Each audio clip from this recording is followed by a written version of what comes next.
اب یہ بھی ربط سمجھنا، یہ بھی میں ایسے نہیں چھوڑوں گا کہ 3 دعوے ذکر کیے پھر آگے 6 نبیوں کے واقعات اللہ ذاتی شروع کر دیتے ہیں۔ وجہ کیا ہے؟ اللہ اپنے ان تینوں دعووں کی وضاحت کرنا چاہتا ہے۔ تینوں دعووں کی کیا کرنا چاہتا ہے؟ وضاحت۔ وہ جو اللہ نے 6 واقعات ذکر کیے ہیں نا، وہ صرف یوں ہی نہیں اللہ نے قصے کہانیاں سنا دی، سمجھ آئی ہے؟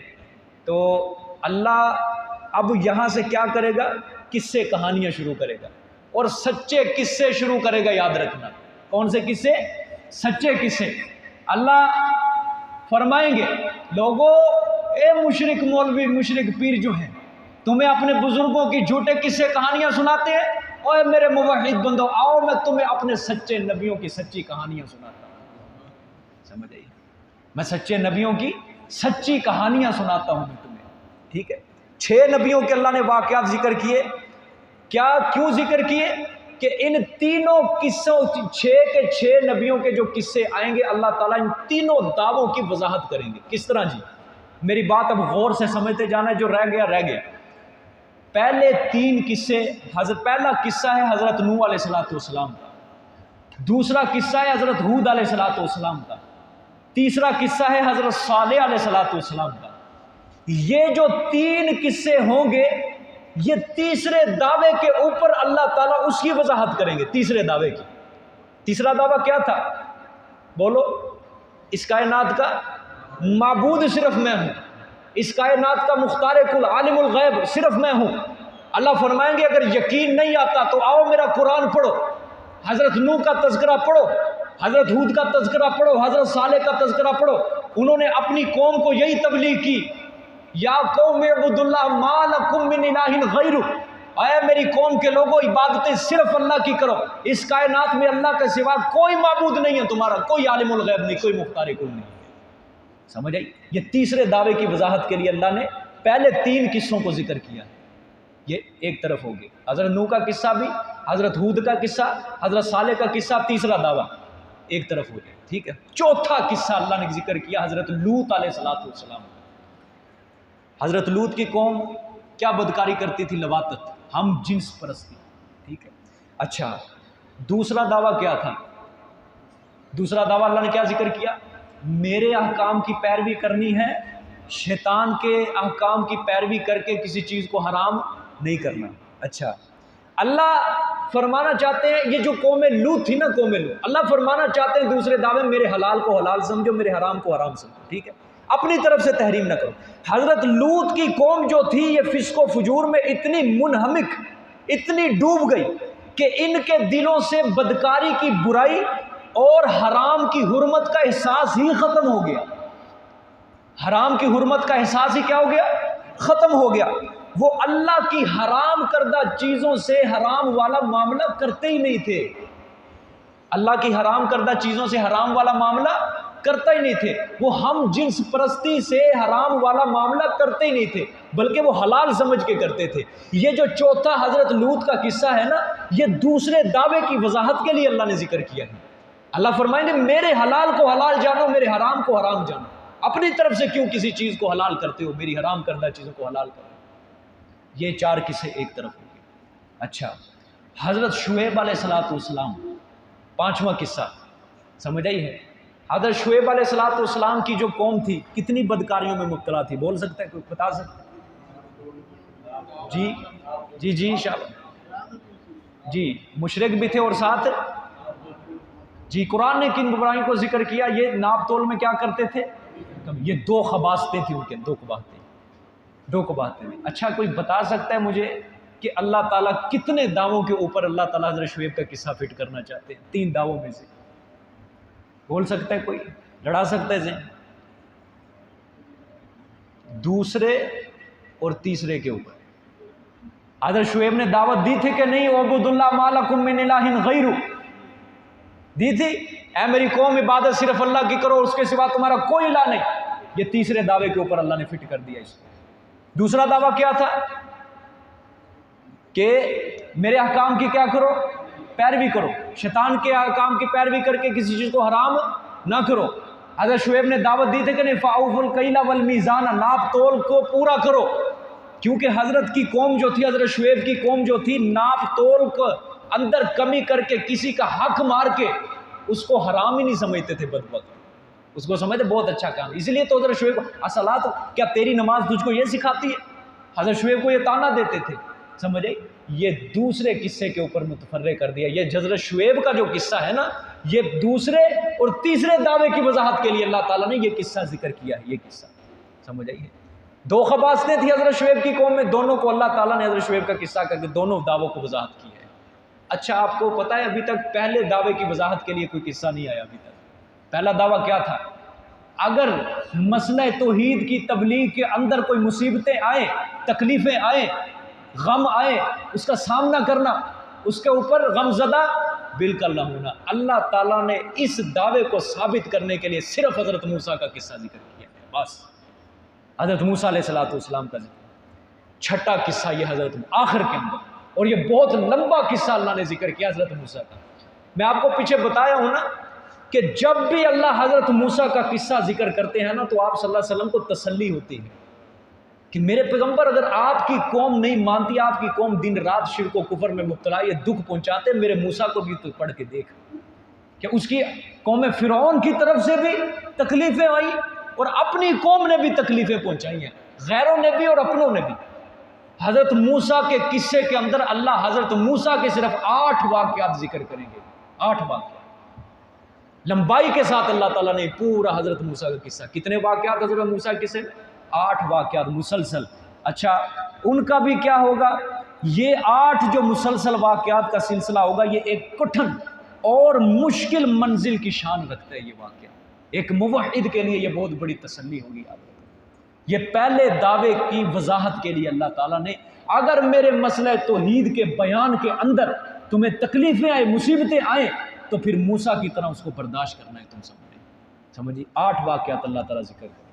یہ 162 نمبر آیت تک اللہ تعالیٰ 6 نبیوں کے واقعات ختم کریں گے. اس کے بعد آخر صورت تک پھر اللہ تعالیٰ تخویفات، بشارتیں، زجریں، یہ ہر صورت کے اندر یہ چلتا ہے. ماننے والوں کے احکام، نہ ماننے والوں کے احکام، یہ آخری صورت تک چلیں گے. یہ انداز ہے جی اس صورت کا. لیکن آپ نے صرف 3 چیزیں ذہن میں رکھنی ہیں. یہ 3 دعوے آپ نے ذہن میں رکھنے ہیں، اس کے مطابق یہ پوری صورت چلے گی. پہلا دعویٰ کیا ہے؟ مسئلہ توحید کی تبلیغ کرو. اگر اس راستے میں تمہیں تکلیفیں پہنچے تو کیا کرو؟ صبر کرو، غم زدہ نہ ہو. دوسرا دعویٰ میرے احکامات کی پیروی کرو، شیطان کے احکامات کی پیروی کر کے کسی چیز کو حرام نہ کرو. تیسرا دعویٰ کیا ہے؟ اس کائنات کا معبود صرف اللہ ہے.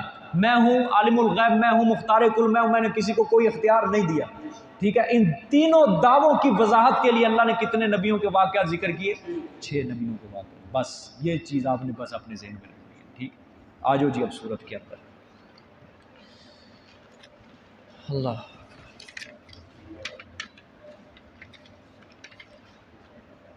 اب دکھ مجھے اس چیز کا ہوتا ہے جو ساتھی غیر حاضر ہیں وہ کیا کریں گے، کیا سمجھیں گے یہ ساری صورت. اس کے تو اوپر سے یہ ساری صورت گزرے گی. ٹھیک ہے. اس طرح پھر دکھ ہوتا ہے. میں نے کل کہا بھی ہے نہ چھٹی کرے کوئی، نہ چھٹی کرے، لیکن میں آپ سے یہ وعدہ لیتا ہوں آج پہلے، سورۃ اعراف کے اندر حتی الامکان کوشش کرنی ہے کہ کوئی چھٹی نہ کرے. میرے نزدیک بھئی مجبوری صرف اللہ نہ کرے، اللہ 100 بار بچائے، کوئی فوت کی یا کوئی دوائی وغیرہ کوئی بیماری ہے، بس یہ مجبوری ہیں 2. باقی مال، پیسہ، دنیا داری یہ کوئی مجبوری نہیں ہے. سمجھ آ گئی؟ یہ کوئی مجبوری. اگر کوئی ان 2 عذر کے علاوہ کوئی چھٹی کرے گا تو وہ جان بوجھ کے میرے نزدیک وہ چھٹی اس کی شمار ہوگی. یہ صرف 2 عذر ہیں میرے نزدیک. کوئی فوت ہو گیا اللہ نہ کرے، یا کوئی کسی بیماری کے اندر مبتلا، یا اس کا کوئی گھر والا بیماری میں وہ دوائی بوٹی لینے کے لیے صرف. سمجھ آئی؟ نہیں شادی کوئی عذر نہیں ہے. شادیاں کرتے ہی رات کو جا کے کھانا کھاتے، سمجھ 10 بجے بندہ پہلے قرآن پڑھ کے چلا جائے. سمجھ آ گئی؟ دیکھیں جی. الف بسم اللہ الرحمن الرحیم، شروع اللہ کے نام سے جو بڑا مہربان اور نہایت رحم کرنے والا ہے. الف لام میم صاد. سورۃ بقرہ کے اندر اس لفظ کی میں تفصیل کر رہا ہوں. یہ ہے حروف مقطعات میں سے. سمجھے؟ حروف مقطعات جیسے کہتے ہیں قطع تعلق کو توڑنا، یہ لفظ کیا ہے؟ جدا جدا ہے. الف الگ لفظ ہے، لام الگ ہے، میم الگ ہے، صاد الگ ہے. ٹھیک ہے. قرآن پاک کی آیات ہیں 3 قسم کی. کتنے قسم کی جی؟ 3 قسم کی آیات ہیں قرآن پاک کی.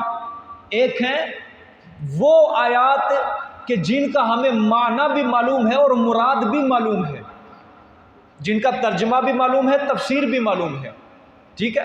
اور دوسری وہ آیات ہے متشابہات، وہ کون سی آیات ہے جن کا ترجمہ تو ہمیں معلوم ہے لیکن مراد معلوم نہیں، جیسے ید اللہ، اللہ کا ہاتھ، سمجھ آئی ہے؟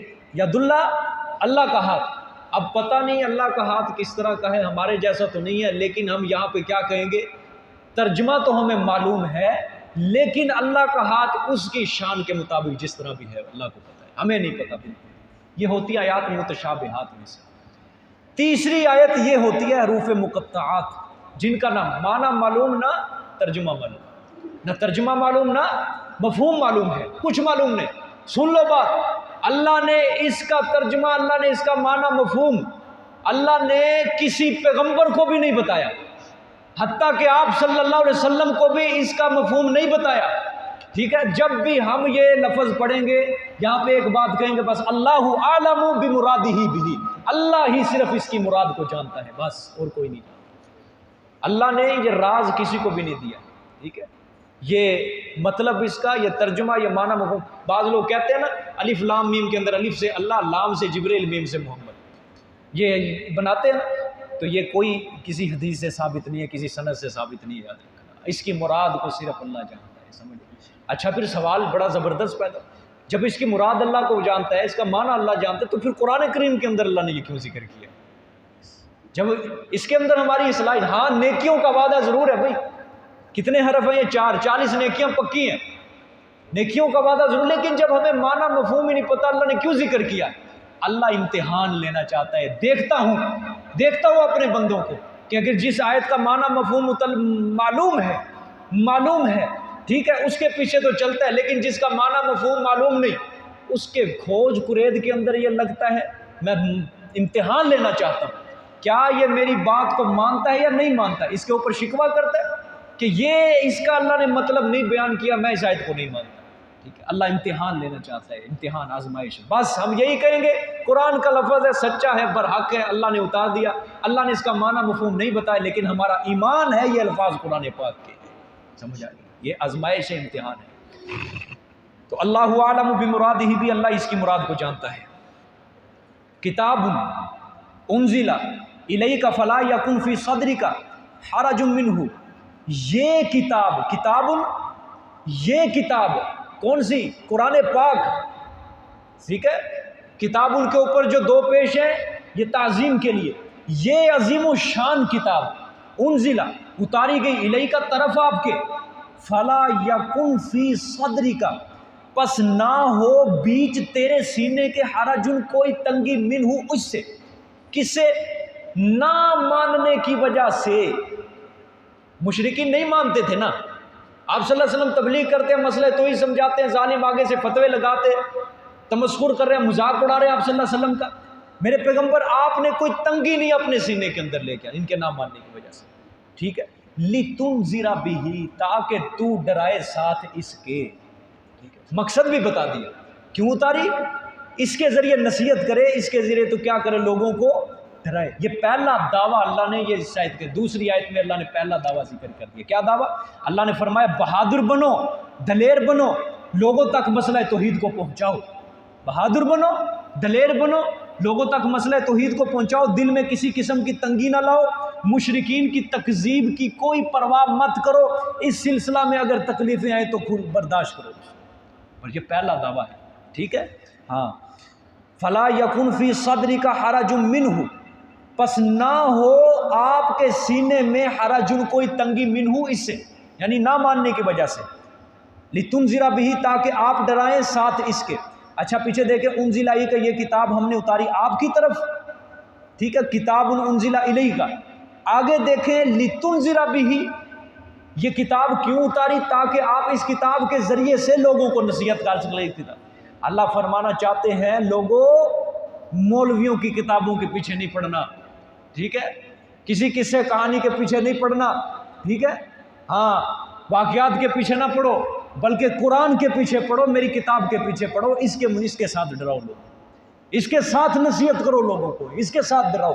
وَذِكْرَىٰ لِلْمُؤْمِنِينَ، اور نصیحت ہے واسطے ایمان والوں کے۔ یہ کتاب سراسر نصیحت ہے واسطے ایمان والوں کے لیے، ٹھیک ہے۔ اتبعوا ما انزل الیکم من ربکم، یہ یہاں سے دوسرا دعویٰ شروع ہوتا ہے، یہ انشاءاللہ جی کل پڑھیں گے انشاءاللہ، اس کے اندر بھی تھوڑی تفصیل ہے۔ جزاک اللہ، صدق اللہ العظیم۔